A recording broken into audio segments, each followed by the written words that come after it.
Hello, this is Julian with Coffee Reviews, and today we will be reviewing the La Soledad Geisha, wash processed Guatemala from 3FE Coffee. And there's the bag right there. And 3FE, based out of Dublin, Ireland. And this is their first ever appearance on this channel.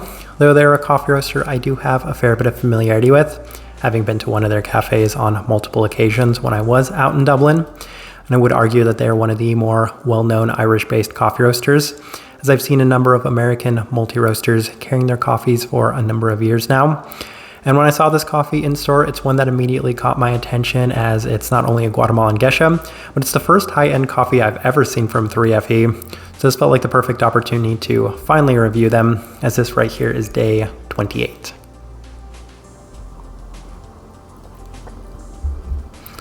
And recipe we went with for this coffee was our standard recipe, which is a 16:1 water to coffee ratio, brewed at 96 degrees Celsius, about 205 degrees Fahrenheit. And I like this one best through the V60, which indicates a more medium fine grind. Roast profile for this coffee, this one's very far along the development scale, enough to the point where I would call this a true medium, as there is a significant amount of development within this one. So we will go with a medium by most standards and metrics. So with that out of the way, let's go ahead and start discussing this coffee. Day 12, first impression, and the coffee was mostly fresh fruit forward, as there was an almost peachy aspect right from the first sip. Then there was an expected level of development that followed immediately afterwards that did hinder the cup slightly, as it cools off on this kind of herbal smoky note.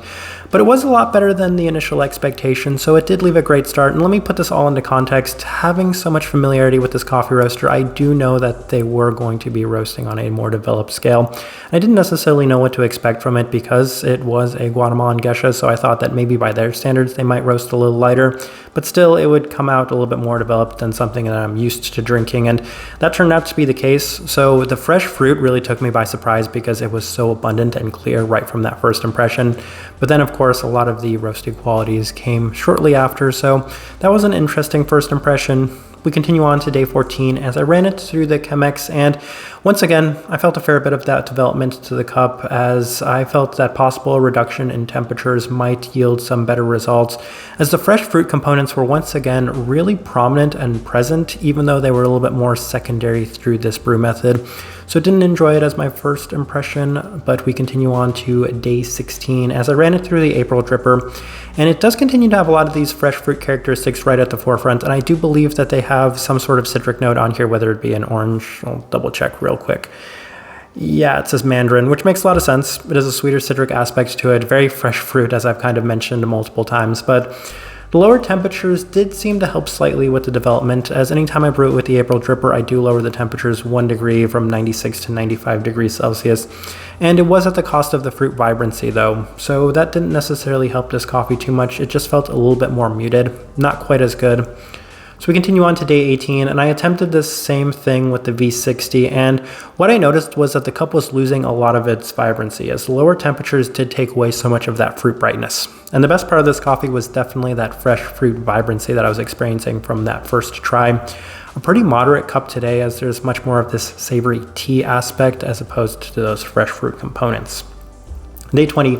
Attempted the same thing with the Chemex, and it was a little bit better through the Chemex. So lower temperatures I found to be better with the Chemex, warmer temperatures I found to be better with the V60. It didn't have the same fruit vibrancy in this sense, but it was coming out a little bit more clean, and at this time I would say that it just didn't have the same sort of effect with the less roasty qualities, less smoky qualities, because the cost of trading off those fruit components wasn't really worth it for me, as it did have a fair bit of that orange and peachy aspect to it. It was a nice day, but I didn't necessarily feel like the trade-off was worth it. Day 22, I went back to the recipe, so we finally came full circle, went back to our standard recipe, and I did notice that the coffee was better. It's one of those things where the roasty qualities were worth the trade-off, because the fruit vibrancy I was experiencing was really abundant yet again. I really appreciated just how wonderful the fresh fruit components were within this coffee.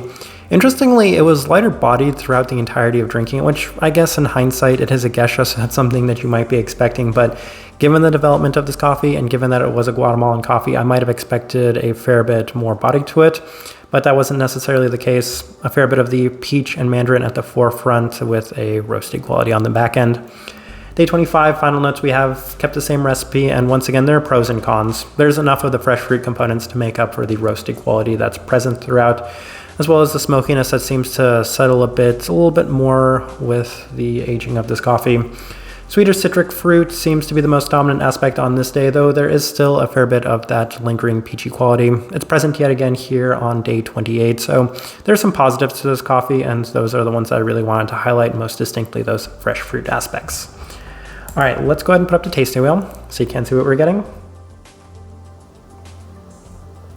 We have four level 4s. So let's start with the cleanliness level 4. Yes, I know this one was a little bit of a reach, but I think the definition of the citrus and kind of stone fruits at time to time could justify these smoky qualities, because I've recently said that there was one coffee that scored that level 3 because it had so much of those smoky qualities, and that kind of took away from the rest of the profile of the coffee.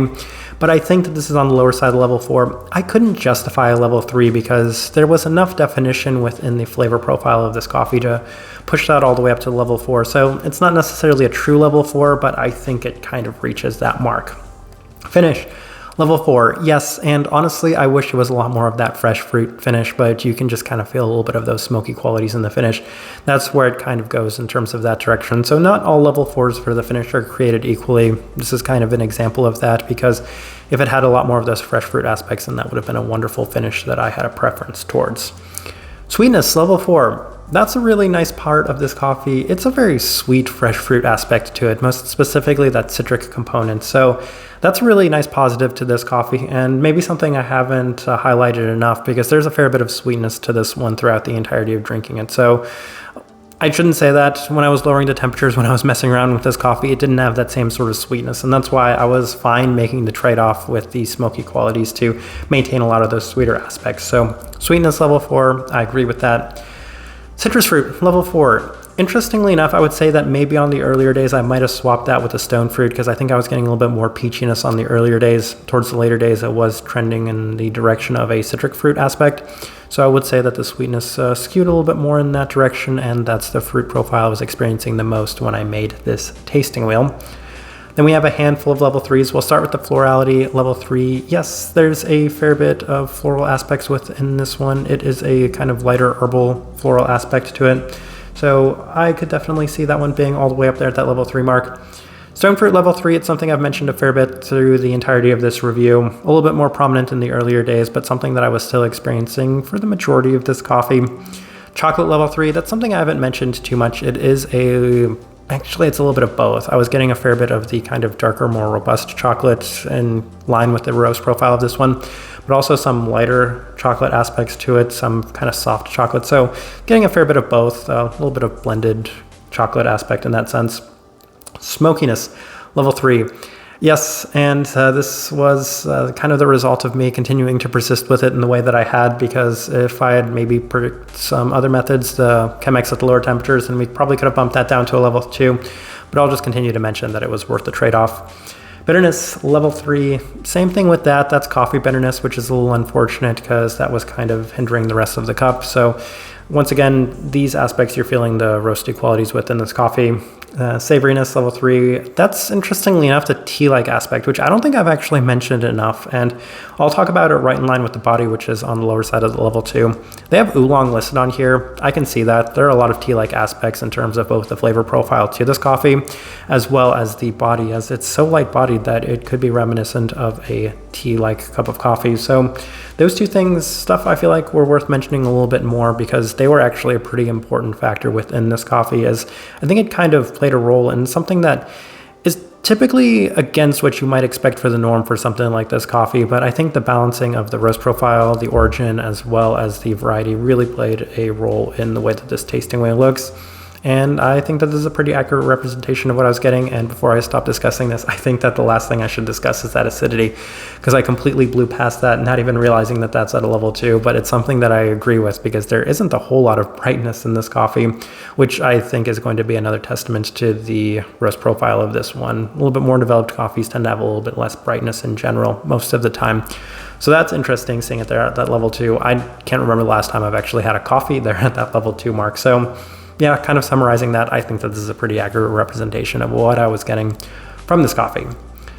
All right, so my overall thoughts and impressions of this coffee, I will start with the positives. I will say that this is my favorite coffee I've ever had from 3FE, and I think it's because it was my type of coffee to begin with. And even with some things going against it, I feel like there were enough positives to justify maybe some aspects that aren't necessarily my preference. And obviously everyone knows what I'm alluding to, the development within this one, having it be a little bit closer towards that medium side of things.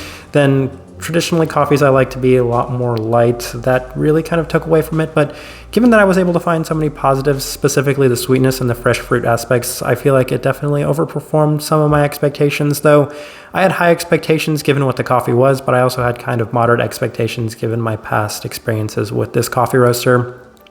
Type of person I would suggest this coffee to, though, it's kind of an interesting suggestion, and obviously the first direction I must point anybody towards is more developed coffees, and there's some added benefits to that because I know a lot of people pick slightly more developed coffees because they do have a little bit less brightness, a little bit less acidity. So we'll start up with those two things. If you enjoy those two things, then this is a really nice start for you. And then if you want to add on top of that some wonderful fruit aspects to it, as well as some more robust characteristics with a lighter body, I feel like this is a little bit more niche than one person might expect for a coffee like this, but that's kind of the direction that this one ended, and it's kind of the best direction I could point anybody towards for this coffee, and kind of the best way I can leave this review. If you by chance had an opportunity to try this coffee, I'd love to know your thoughts and impressions of it as well, or anything from 3FE for that matter. If you're enjoying the content, give this video a like, subscribe if you're not already subscribed. This right here has been a review of the La Soledad Gesha Wash Process Guatemala from 3FE Coffee.